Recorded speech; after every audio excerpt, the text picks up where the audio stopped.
Bonjour, bonjour et bienvenue dans cette nouvelle vidéo de l'atelier numéro 2 du logiciel Final. Il va être temps maintenant de détailler, de décortiquer l'outil Human Playback où nous allons retrouver pas mal de choses que nous avons vues dans les précédentes vidéos.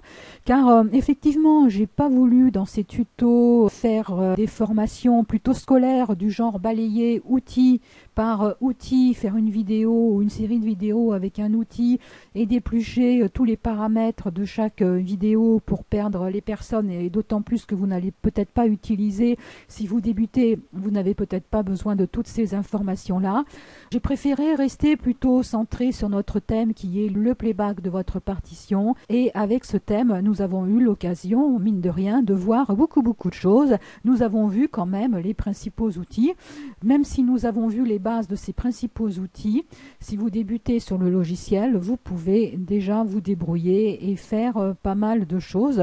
Il suffit de visualiser les vidéos et ensuite vous pouvez aller un petit peu plus loin car le logiciel est quand même très convivial. Alors nous rentrerons dans les détails sur chacun des outils dans le cadre d'autres ateliers. Comme nous allons maintenant rentrer dans les détails de cet outil Human Playback. Donc là, j'ai pris pour notre tuto du bac pour changer un peu. Alors pourquoi j'ai pris ça? Parce qu'il y a des croches et c'est avec les croches que l'on voit plutôt les différences entre les différents styles. Alors pour voir les styles, soit vous cliquez ici, moi personnellement c'est ce que je préfère, car là on a tous les paramètres de lecture au même endroit, mais vous pouvez bien entendu, si vous le souhaitez, cliquer ici et là vous retrouvez le Human Playback et vous avez tous les styles. Vous pouvez personnaliser votre style, chose que nous allons voir tout à l'heure, et nous allons aussi éplucher tous les paramètres de Human Playback. Nous avons de quoi faire. Alors je reviens là pour voir que nous sommes dans le style classique. Voilà, on va plutôt prendre le style baroque. On va écouter quelques secondes.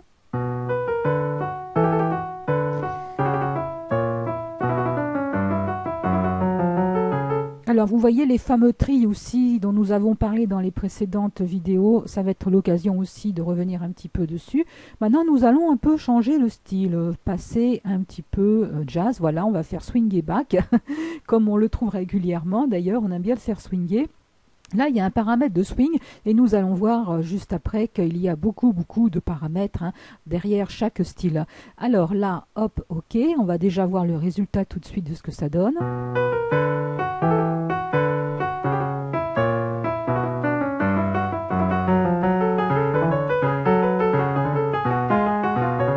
Voilà, alors là vous avez entendu déjà que les croches se sont plus transformées en croches pointées doubles, qui est typique du swing de jazz. Et si on veut swinger encore plus, c'est-à-dire appuyer, 125, alors là ça va être encore plus audible.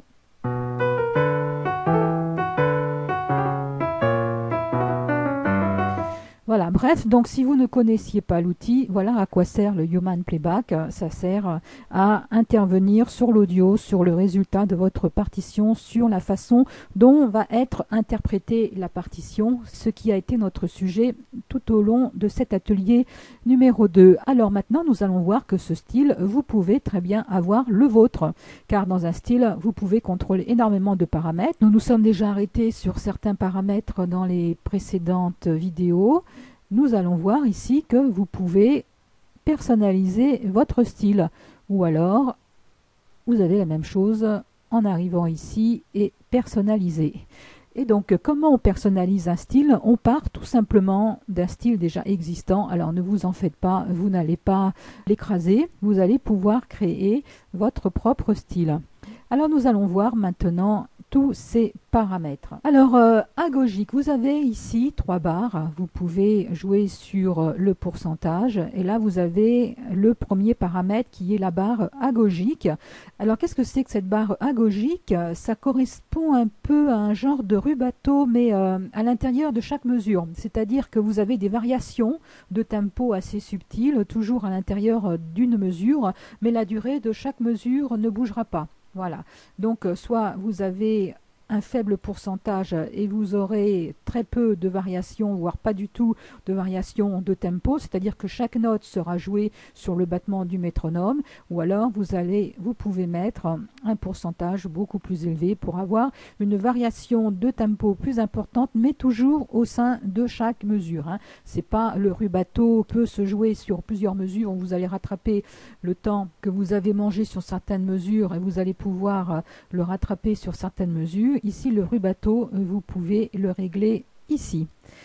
Alors, nous avons les accents rythmiques. C'est la façon dont les notes vont être accentuées, comme son nom l'indique.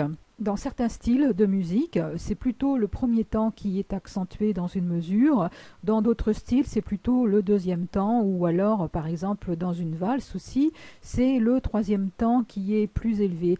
Donc, plus le pourcentage est élevé, et donc plus les accents seront marqués. Alors, pour certains styles, cette barre d'accent rythmique va varier. Par exemple, si on prend le style classique ou le style baroque, vous avez des accents rythmiques plutôt en dessous des 50%, alors que si on prend le style rock par exemple, où là on va plutôt accentuer les rythmes, vous voyez, on arrive à un pourcentage de 90%. Voilà, donc c'est tout simplement les accents rythmiques toujours au sein d'une mesure. Normalement, on accentue beaucoup plus la première note dans une mesure, on accentue un petit peu moins la deuxième note, on accentue un petit peu moins la troisième note, etc., etc.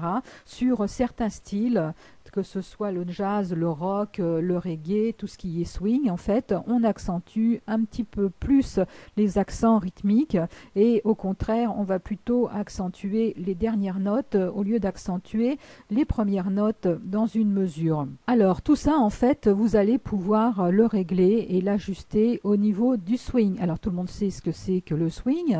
Un style musical peut très bien ne pas avoir de swing du tout, comme le baroque. Si nous choisissons un autre style musical comme le jazz que nous avons vu tout à l'heure, vous allez pouvoir mettre le swing à standard, par exemple, si vous souhaitez un style propre du style de jazz. C'est ce qu'on a vu tout à l'heure au niveau de l'interprétation. On peut jouer aussi sur le swing. Alors maintenant, ici, nous avons tout un tas de paramètres et vous pouvez dire si vous voulez les interpréter ou pas quand le curseur de lecture va passer sur les notes où il y a certains paramètres d'expression qui ont été précisés.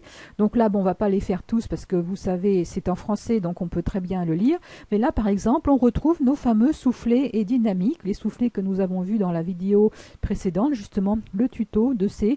Vous pouvez très bien décider de créer un style personnel et de ne pas jouer les soufflets ou alors un style qui va jouer que ça, qui ne jouera pas les glissandi ou les bending, qui ne jouera pas les points d'orgue, les ornements, les trémolos, etc., les phrasés.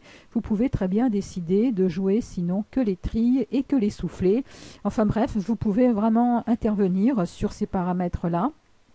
Et vous pouvez très bien vous contrôler certains paramètres avec vos données MIDI et décider de laisser au Human Player l'interprétation de certains paramètres qu'il va trouver dans la partition. Voilà. Alors, si vous cliquez sur tout, en fait, c'est le Human Playback qui va interpréter toutes les expressions qu'il va trouver dans votre partition au moment de jouer. Alors, le paramètre humeur, en fait, vous allez donner un degré général de variation à tous vos paramètres. C'est-à-dire que si vous mettez un pourcentage très faible dans humeur, vous allez être très proche de tous les réglages que vous avez fait ici. Par contre, plus vous allez avoir une humeur importante, et plus il y aura des variations au cours de tous ces paramètres, en particulier ceux-là. N'oubliez pas que votre ordinateur va essayer de simuler une interprétation humaine, même si c'est très très difficile. Imaginez-vous un robot qui essaye de jouer comme si c'était un musicien professionnel. Alors un musicien professionnel, bien sûr, il a des variations, il a des façons d'interpréter en fonction de son humeur, bien sûr, mais surtout en fonction de ce qu'il ressent. Donc tout, même s'il essaye d'être très rigide au niveau tempo, au niveau battement, au niveau mesure, il y a toujours nos qualités humaines qui font qu'il y a des variations. Donc là, c'est un peu ce paramètre-là aussi. Vous pouvez rendre votre robot plus ou moins humain. Alors c'est en fonction du style que vous voulez avoir. Soit vous faites des réglages très très fins et vous ne voulez pas qu'il y ait trop de variations sur ces réglages-là, donc vous mettez l'humeur à 0, ou soit vous laissez la machine jouer et vous allez peut-être avoir au niveau aléatoire des variations qui peuvent être très intéressantes. Alors l'expressivité automatique, comme son nom l'indique, c'est ce qui rend les notes tenues de façon expressive. C'est-à-dire que quand vous avez des notes très très longues, bon là ici dans notre exemple, nous avons des doubles croches, des croches. Si vous aviez par exemple des rondes liées à d'autres rondes sur plusieurs portées, vous aurez comme ça une liaison rythmique qu'on appelle, c'est la même note qui va être jouée sur plusieurs mesures, et vous pouvez préciser que cette note sera jouée de façon expressive, c'est-à-dire qu'il y aura légèrement des soufflets, un peu, il y aura des crescendo et des décrescendo sur cette même note qui sera tenue. Si vous décochez ici, ce sera la même note qui sera jouée tout au long des mesures tant qu'elle aura sa liaison rythmique active. Détection des instruments solo, c'est-à-dire que Final peut détecter quand il y a un ensemble, s'il y a des instruments solo, des instruments solistes, pour les rendre un petit peu plus présents. C'est pareil, dans la précédente vidéo, nous avons vu que nous pouvons jouer aussi sur la table de mixage, nous pouvons jouer aussi sur les paramètres ambiance de l'ARIA Player, entre autres, c'est valable aussi pour tous les VST. Nous pouvons jouer sur les équaliseurs, ce qui fait que nous pouvons rendre plus présent tel ou tel instrument en jouant sur les fréquences. Le Human Playback aussi joue un peu là-dessus et il arrive à détecter les instruments solistes pour les mettre plus en avant par rapport à un ensemble. Donc si vous cliquez ici, vous allez dire au Human Playback de détecter ces instruments solo. Si vous décochez, aucun instrument aura priorité par rapport aux autres instruments, ce qui peut être utile par exemple pour des musiques électroniques, des musiques jouées à partir de synthétiseurs, si vous ne voulez pas qu'il y ait une portée qui est la priorité sonore, la priorité au niveau présence par rapport à d'autres portées. Alors là, comme son nom l'indique, on va demander au Human Player d'avoir un style baroque pour les ornements, pour les trilles par exemple, les attaques. Certains trilles sont plutôt attaqués par la note supérieure. Il y a certaines appoggiatures aussi qui se font de façon baroque. Certaines appoggiatures qui peuvent être faites sur la moitié d'une note, etc., qui peuvent commencer sur la note précédente aussi. Enfin bon, bref, il y a un style baroque bien particulier. Et donc vous pouvez demander à Human Playback de jouer sur ce type d'ornement. Là par exemple, ce qui est typique, si on choisit le style baroque, on voit que le style baroque pour ornement a été coché. Si nous choisissons plutôt le style romantique, là bien sûr notre petit robot va jouer les ornements de façon différente.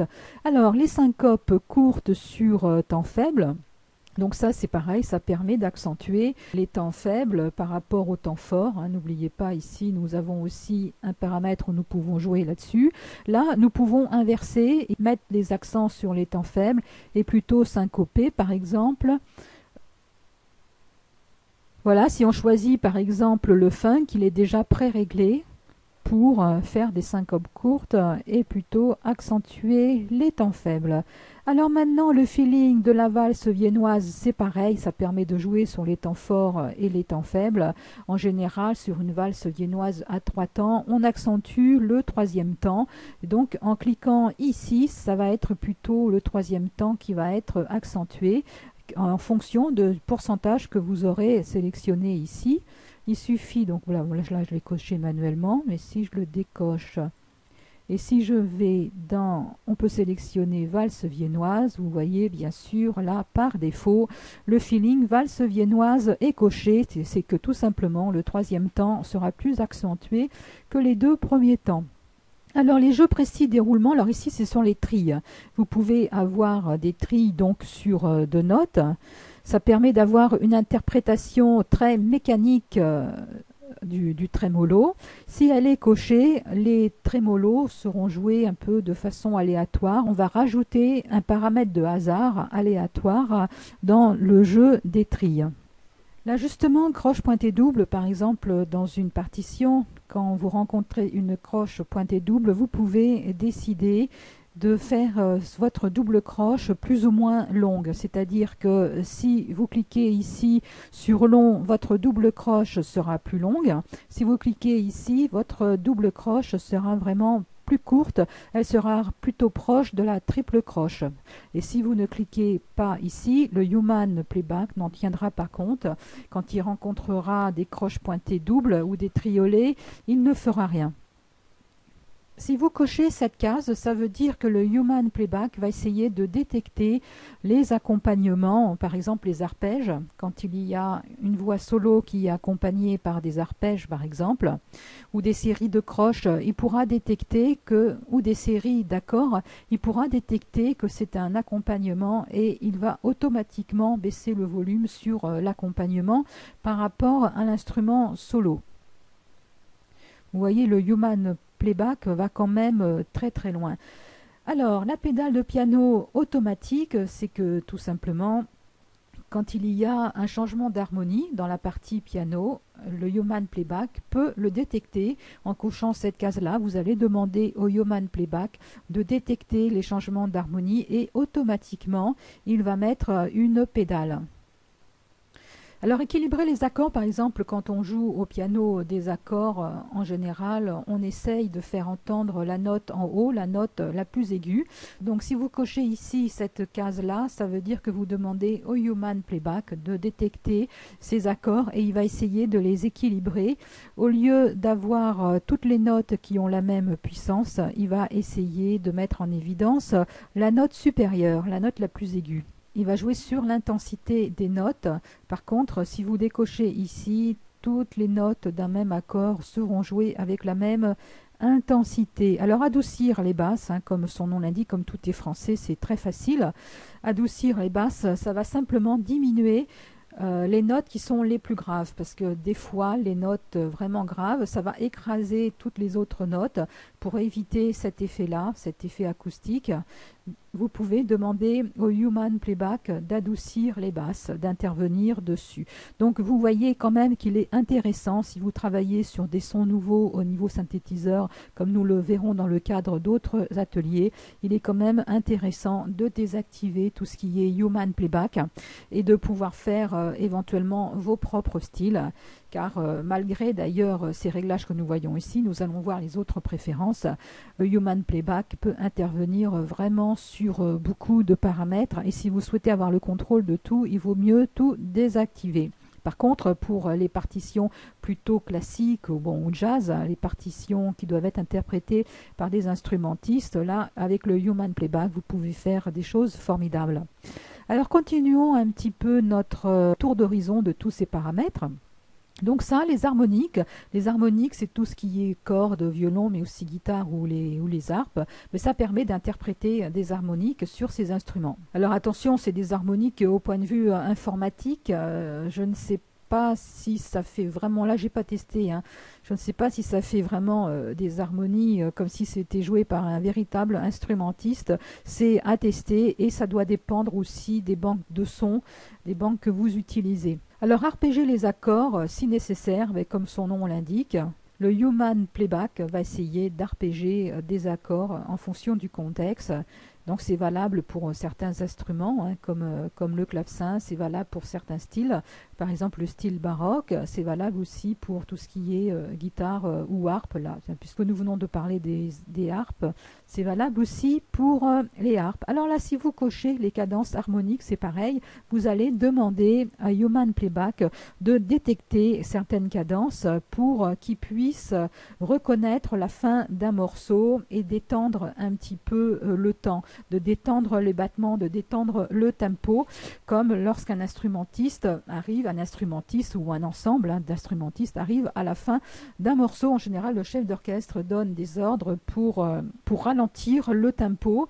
Donc là, vous allez demander au human playback, qui va essentiellement chercher les cadences parfaites, enfin qui va essentiellement chercher les cadences les plus connues pour détecter la fin d'un morceau, et il va ralentir le tempo. Donc vous voyez en fait toutes ces cases-là, quand elles sont cochées ou décochées, vous allez intervenir sur des paramètres, et une case cochée, c'est-à-dire que vous allez activer des paramètres au niveau human playback qui va se mettre à l'écoute.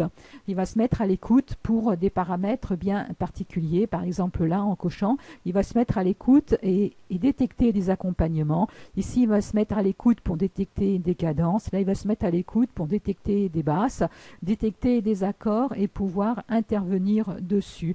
Donc, quand vous faites un style personnalisé, vous partez d'un style qui existe déjà, vous le modifiez à votre goût, par exemple, voilà, nous avons vu tout ça, et vous pouvez ensuite cliquer sur OK. Et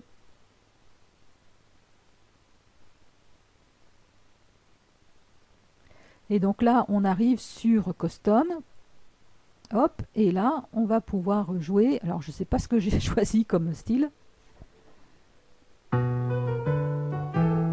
plutôt une marche militaire, très bien.